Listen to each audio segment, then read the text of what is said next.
र यसरी उपदेश सुन्नु नपाएर पनि परिचय नपाउने ज्ञानी गुणी भाग्यमानी मानिसहरू पनि मुक्तिको अवस्थादेखि टाढिएर संसारमै अल्मलिएर भट्किरहेका हुन्छन्। त्यस अवस्थामा फेरि 8 जना केवरी क्रोधीश्वरीहरू मातृका रूपिणीहरू जो सिंहनी बाघिनीको विभिन्न अनुहार भएका आफ्नै मस्तिष्कको मध्यबाट प्रकट भएका हुन्। यो तिम्रो मृत्युको 13औं दिनमा तिम्रै मस्तिष्कको कोणबाट विभिन्न मातृका देवीहरू उत्पन्न भएर तिमीलाई दर्शन दिनेछ। हातहरूमा मृत्युदण्ड मानव खोपडी लिएकी उनीहरूसँग नडराउनु। तिम्रो मस्तिष्कको सबै कोणहरू पहेँलो रङको सौरेणी देवी, रातो वर्णको प्रमोदकारी देवी बेताली देवी, नीलो वर्णको पहेँलो वर्णको काशी देवी, हातमा जनारको आन्द्रा लिएको लासहरू खाँदै गरेको हरियो वर्णको कस्मारी देवी, हल्का पहेँलो वर्णको चण्डाली देवी, लासलाई काँधमा बोकिरहेकी ती लासका मासुहरू खाइरहेकी, नीलो वर्णको शमशानी देवी, पशुहरूलाई वध गर्ने पुरुषहरूलाई मुर्दालाई काटिरहेको मुद्रामा तिमीले दर्शन पाउनेछौ। यी देवीहरू पञ्चपितृ रूपी हेरुकाहरूका एउटै परिवारको रूपमा तिम्रै मस्तिष्कको केन्द्रबाट प्रकट भएर आएका हुन्। उनीहरूसँग नडराउनु। नाना थरीका मुद्रामा कोही मुर्दा बोकेको, कसैले खाइरहेको, कसैले मुर्दाहरूलाई चेपिरहेको, कसैले मुर्दालाई फोरेर अङ्ग भक्षण गरिरहेको किसिम किसिम प्रकारका अनुहार भएका देवी देवगणहरूको तिमीले देख्नेछौ र दर्शन पाउनेछौ। यसै कारण तिमी नडराउनु। जे जति दृश्यहरू उत्पन्न भएर दर्शन दिन्छन् तिनीहरू सबै तिम्रै चेतना शक्तिको आभासहरू र प्रतिबिम्बको रूपमा चिन्नुहोस्। यो तिम्रो मरणको 14 दिन हो, जब तिमीले उग्र रूपका ठुवाका भगवानहरूलाई तिमीले दर्शन गरिसक्यौ अनि ती ठुवाका अथवा क्रोध रुद्र देवगणहरूले तिमीलाई दर्शन दिइसकेका थियो। र अब तिम्रो यो 14औं दिनको अन्तको दिन हो, जहाँ तिमीले 100 जना शान्ति र क्रोधका भगवानहरूलाई सम्पन्न सबै भगवानहरूलाई दर्शनको अन्तको दिन आइसकेको छ। र यो 14 दिनको दिनमा 4 जना नारी द्वारपालहरू विभिन्न रूप र रङ्गहरूमा अनि नाना प्रकारको मुद्रामा दर्शन पाउनेछौ। 28 जना उग्र रूप धारण गर्ने क्रोधीश्वरी देवीहरू, नाना प्रकारका नाम भएका उग्र देवी राक्षसनीको अनुहार जस्तो भएका रूपहरू, जस्तै प्रज्ञापन्नी, कुमारी, इन्द्रेणी, अनन्दी, भृङ्गारी, अमृता, रातो चन्द्रिका, दण्डेनी आदि देवीहरूले तिमीलाई दर्शन दिइरहेको छ।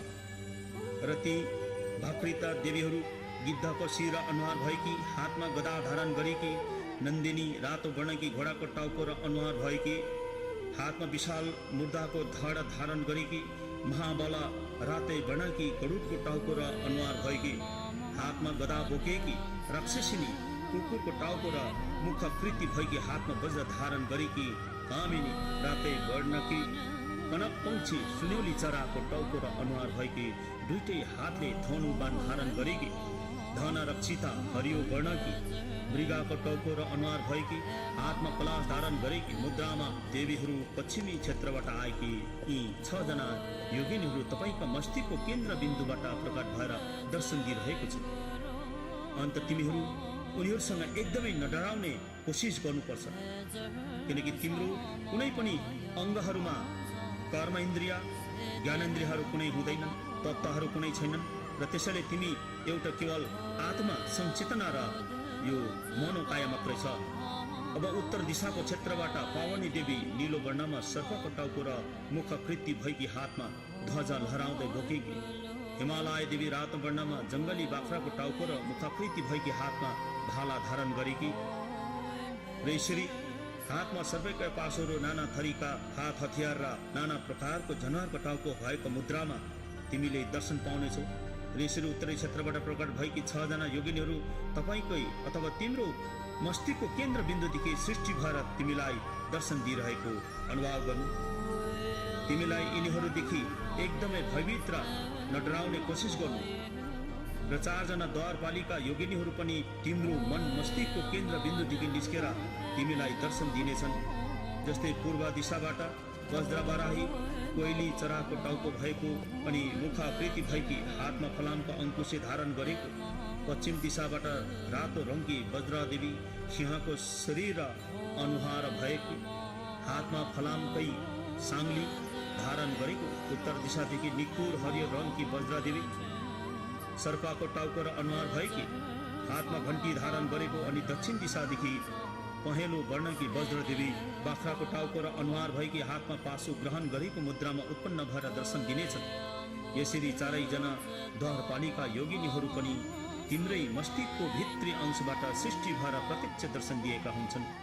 अन्त यिनीहरूसँग एकदमै नडराउने, आतंक नहुने र भयभीत नहुने तिमीले चिस्तहरूको मनलाई एकाग्र गर। यस प्रकारले पूर्व क्षेत्रबाट 6, दक्षिण क्षेत्रबाट 6 जना, पश्चिम दिशाबाट 6 जना, अनि उत्तर दिशाको क्षेत्रबाट 6 जना, अनि 4 जना द्वारपालिका योगिनीहरू समेत जम्मा 28 जना क्रोधीश्वरी देवीहरू पनि उग्र रूप धारण गर्ने हेरुका देवगण स्वयंभू देवकायाहरूको आफ्नै शक्तिबाट उत्पन्न भएर आएका हुन्छन्। र तिम्रो मरणपछि चारैतिर शून्य नै शून्य देख्नुहुनेछ र त्यस शून्यताबाट भगवान बुद्धत्वको ज्ञान प्राप्ति हुन्छ। त्यस ज्ञान शक्तिबाट शान्ति रूप धारण गर्ने देवी देवताको दर्शन हुन्छ। अनि अन्तर्भावको सङ्कटमय परिस्थितिबाट पार हुने बेलामा त्यही बुद्धत्व ज्ञान शक्तिदेखि उग्र रूप धारण गर्ने देवी देवताहरूको पनि दर्शन हुनेछ।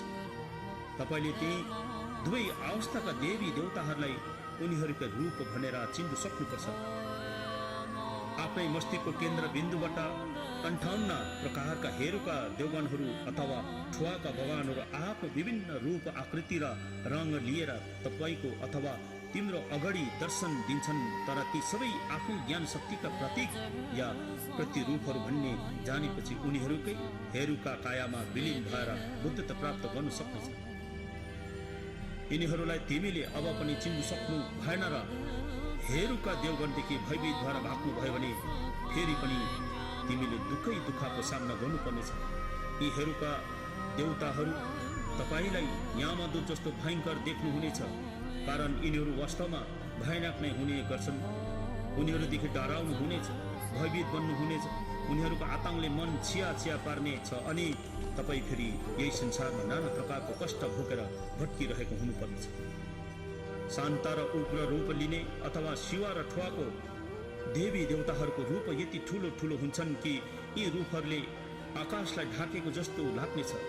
मध्यम वर्गको देवी देवगणहरूको रूप र आकार त सुमेरु पर्वतको जस्तो अग्लो र विशाल हुने गर्छ। अन्तिम वर्ग अथवा न्यूनतम देवी देवगणहरूको रूप र आकारहरू पनि तिम्रो रूप र आकार भन्दा 18 गुणा ठुला हुनेछ। तिमी उनीहरूदेखि डराउने काम छैन। बाहिरपट्टिको परिमण्डल र स्वत परिमण्डलको ज्योति र काया रूपमा प्रकट हुने प्रतिरूप यहाँ आवासहरू आफ्नै चेतना शक्तिको रङ्ग रूपमा चिन्न सक्नु भए ती ज्योति र कायाहरूमा विलिन भएर तपाईँले बुद्धत्व प्राप्त गर्न सक्नेछ। तिमीले आतंक, भय र त्रास निर्माण गर्ने कुनै पनि दृश्य देख्नु भए त्यसलाई आफ्नै पूर्व आवासीय प्रतिबिम्बको रूपमा चिन्नु सक्नुहोस्। यो आफ्नो मरणकालको आफ्नै एउटा रूपको अङ्ग आकृति हो भनेर चिने तुरन्त बोधिसत्व प्राप्त गर्न सक्नुहुनेछ। यसमा किञ्चित पनि शङ्का छैन। एकैछिनमा अभिसम्बोध तुरन्त मुक्ति जो शास्त्रमा भनिएको छ त्यो समय आइसकेको छ।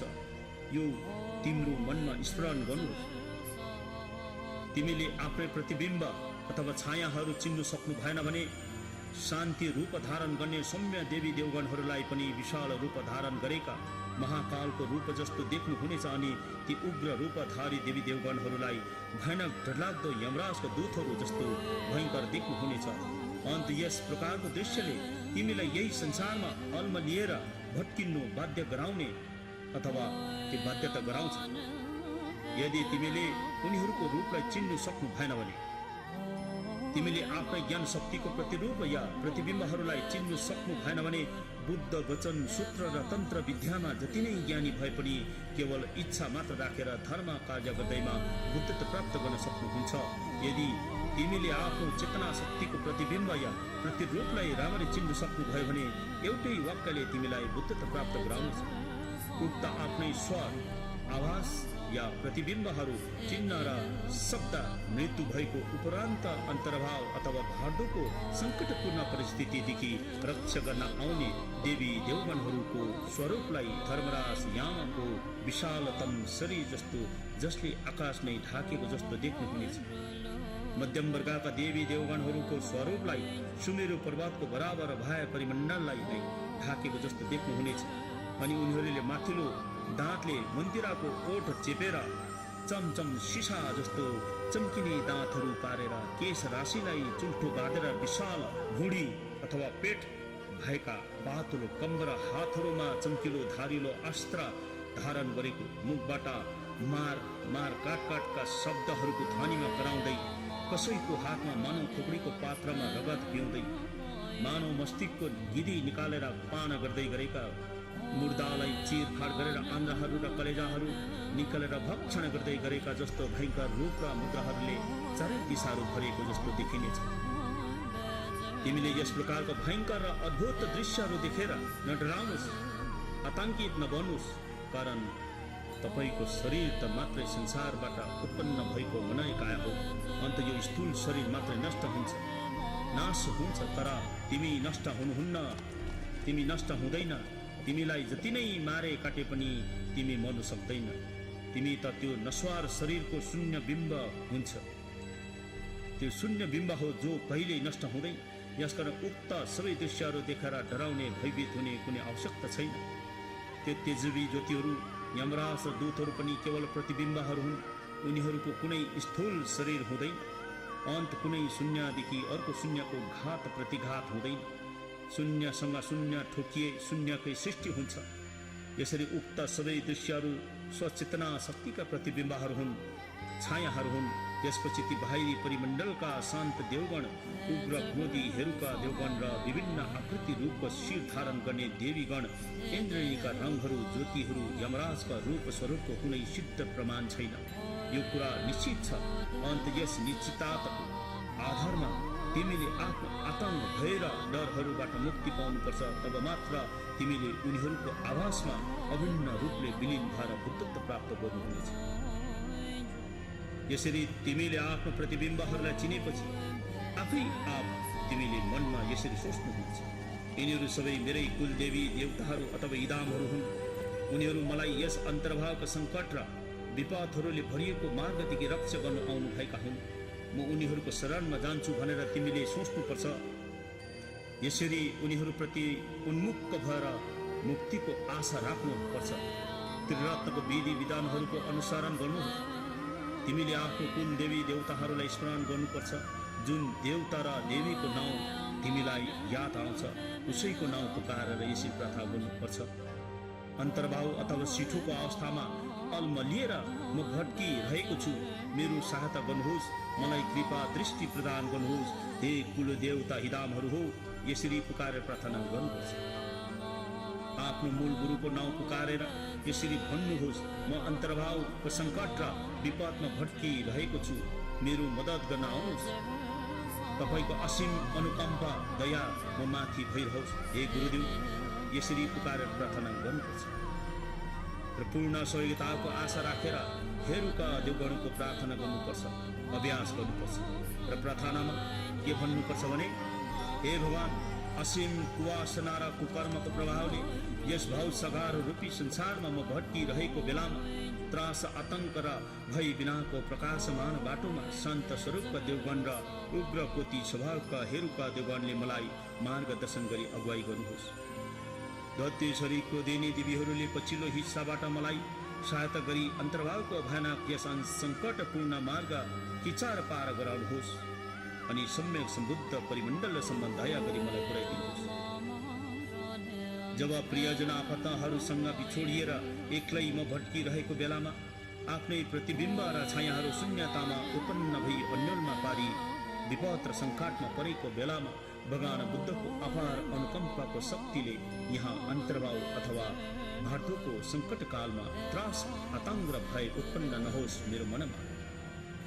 र त्यो संचेतना आत्माले यसरी प्रार्थना गर्नुपर्छ, जब पद्म ज्ञानको ज्योति प्रखार उज्यालो छरेर उदय हुन्छ यहाँ यो मेरै स्वरूप भनेर चिन्न सकूँ। म त्रास र आतंक बिना नै शान्त स्वरूपका देवी देवताहरू र उग्र रूपधारीहरूका देवी देवताहरूको काया स्वरूप प्रकट भएका बेला अभय र निडार बनूँ।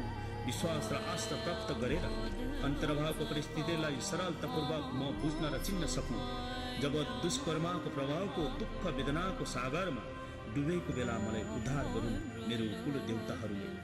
जब धर्मताको स्वयंभू ध्वनिहरूको उद्घोष हजारौं मेघ गर्जनको बराबर भएर गर्जिएको बेला त्यो डरलाग्दो गर्ज ध्वनि शब्दहरू षडाक्षरी शब्दहरूमा परिवर्तित बनोस्। त्यो षडाक्षरी शब्दहरू ओम मानी पद्मे हुँ मन्त्र बनोस्। शरण बिनाको कर्म गर्दै भ्रममा परेको बेला भगवानको महाअनुकम्पले मेरो सुरक्षा गरोस्।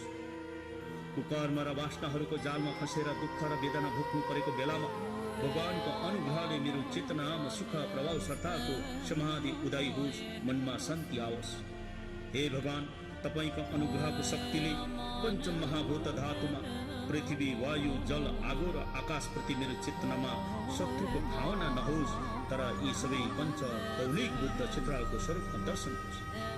र यसरी तीव्र आशा अभिलाषा लिएर प्रार्थना गर्नुभएको भए सबै भय र आतंक मनबाट लुप्त भएर निश्चय नै सम्भवको कायको रूपमा बुद्धता प्राप्त हुन सक्दछ। यो अति नै निश्चित सम्झिनुहोस्, तर धैर्य धारण गर्नुपर्छ। उक्त प्रार्थनाहरूलाई कम्ती भन्दा कम्ती पनि हामीले 3 दिनसम्म यसलाई प्रार्थना गर्यौं भने यसबाट हामीले पाउनुपर्ने लाभहरू अनि हामीले उद्धार र मोक्ष भन्ने कुराहरूलाई अति नै सरल प्रकारले प्राप्त गर्नेछौँ। र यो सिठोको जुन अघि प्रार्थनाहरू गरे अनि मेलम प्राणीधनहरू र यो हामी जिउँदो हुँदाखेरि मात्र नभएर हामीले जिउँदो पश्चात हामी मर्छौँ। मरेपछि त्यो अवस्थामा जब हामी पुग्छौँ जहाँनिर हाम्रो भार्दो अन्तर्भावभित्र हाम्रो आत्मा चेतना अथवा संचेतना त्यहाँनिर प्रवेश हुन्छ। त्यो अवस्थामा हुने जुन त्यो अवस्थाहरू छ यहाँनिर सिठो अथवा अन्तर्भावभित्र यसरी वर्णन गरेका छन्। र यो सिठोलाई अथवा शान्ति रूप भएका भगवान र रुद्र क्रोध भएका भगवानहरू जम्मा 100 जना भगवानहरू यहाँ सिठोमा वर्णन गरेको छन्। र यो वर्णन भगवान गुरु पद्मसम्भवले 8औं शताब्दीमा तिब्बतमा गएर यसरी प्रचलन अथवा प्रचार गर्नुभएको हो। र यो अति नै महान ग्रन्थ अनि जुन हामी मरे पश्चात हुने जुन दुःखहरू छन्, हामीले भोग्नुपर्ने आतंक त्रास र डरहरू छन्, त्यसलाई प्रहण गर्न सक्ने अथवा त्यो भय र त्रासहरूदेखि मुक्त हुने उपायहरू गुरु पद्मसम्भवले बताउनु भएका छन्। र यो ग्रन्थमा हामी मरेर मात्रै यो कुराहरूलाई भेट्ने भन्ने अथवा त्यहाँबाट हामी मुक्ति र मोक्ष हुने भन्ने कुरालाई नलिएर हामी जिउँदैमै हामीले यो शास्त्रलाई अथवा यसको अर्थहरूलाई अथवा यसलाई पाठ गर्यौं भने हामीले जिउँदोमा नै गर्ने अभ्यास र कोसिस गर्नुपर्ने रहेछ। र हामीले यस ग्रन्थलाई जिउँदोमा हेरेनौं र यस सिठो अथवा भार्दोलाई बुझेनौं भने हामी मरेर कसै गुरुद्वारहरूबाट विद्याधरहरू अथवा परम गुरुहरूबाट त्यो लक्ष्य गरे तापनि हामीमा के भने 100मा हामीले 25% मात्रै हामीले त्यसलाई ग्रहण गर्नुपर्ने रहेछ। र हामीले जिउँदो हुँदाखेरि नै सम्पूर्ण पाठहरू आफैले नै पाठन गरेको र आफूले नजाने तापनि अति नै शुद्ध प्रकारले पढिदिने हितैषी साथी गुरु अथवा मित्रहरू छन्, उहाँहरूबाट पनि हामीले सुन्न पायौँ भने यो महाशुद्ध विमुक्तिको पाठहरू नियमित रूपले गरे हामीले त्यहाँबाट सम्पूर्ण रूपले त्यसलाई बुझेर हामी आउने जुन त्यो भार्दो अन्तर्भावमा चाहिँ हामी फसिनु नपर्ने त्यो उपायहरू यहाँनिर गुरु पद्मसम्भवले बताइदिनु भएको छ। र यसैले यो जुन गर्नुपर्ने सिठोको पूजाहरू, सिठोको पाठहरू र अन्तर्भावको जुन यो ग्रन्थहरू छन्, अन्तर्भावको जुन त्यो मरेर गएको दिनहरूमा जुन हामी 49 दिन भोग्नु पर्ने त्यो यात्राहरू छ, यसमा हामीले अति डरलाग्दोसँग भोग्नु नपर्ने, हामीले जिउँदोमै नै त्यो कुराहरूलाई जानेको छौँ भने यो 7 दिनको शान्ति भगवानहरूको डरलाग्दो रूप र अनि 8औं देखि लिएर 14औं दिनभित्र लिएको 58 जना उग्र रूप भएको देवगणहरूको त्यो महाविराट विशाल रूपहरूलाई हामीले हेर्दै डराउनु पर्ने हुँदैन रहेछ। र त्यो हामीले जिउँदै हुँदाखेरि नै त्यो रूपहरूलाई चिन्नु र जान्नु पर्ने रहेछ। र यसैले हामी यो जुन सिठोको पाठ अनि सिठोको जुन यहाँ मेलम गरियो अनि यसलाई जुन यो प्राणीधन मेलमहरू यहाँनिर गरियो र यसको प्रभाव अनि जुन यो सिठोको यहाँ व्याख्या गरियो अथवा यो यसको अर्थहरू यहाँनिर बताइयो र यसले सारा संसारको प्राणीहरूलाई कल्याण हुन सकोस् अनि जुन यो कल्याण मात्र नभएर यसमा सारा संसारको प्राणीहरू जहाँनिर देव असुर मनुष्य पशु प्रेत र नर्कमा बसेका प्राणीहरू छन् र त्यो प्राणीहरूको हितको लागि सिठोको मेलम अथवा प्राणीधन साथै प्रवचन प्रस्तुत गरेका छौँ। हामीलाई आशा छ यस मेलम र बुद्ध बाणीले सबै मानव पशु प्रेत नर्क अनि समस्त त्रिधातुका प्राणीहरूलाई कल्याण हुनेछ भनी हामी त्रिरत्नप्रति आस्था गर्दछौँ र यसैले यो सबैलाई कल्याण होस् र सबै प्राणीहरूले यो शास्त्रलाई सुनेर बुझेर सबै प्राणीहरू उद्धार र मोक्ष प्राप्त गरून् भनी हामी भगवान त्रिरत्नप्रति आशा राख्दै यो मेरो सिठोको प्रवचनलाई यहीँ राख्दछौँ। धन्यवाद। सोनम दे थम जेसी बन्ने तमलाई निवेदन नम्बर जेसी के गर्न सी बाल दुबो येसी बेचोले तो कंट्रोल गराइसु।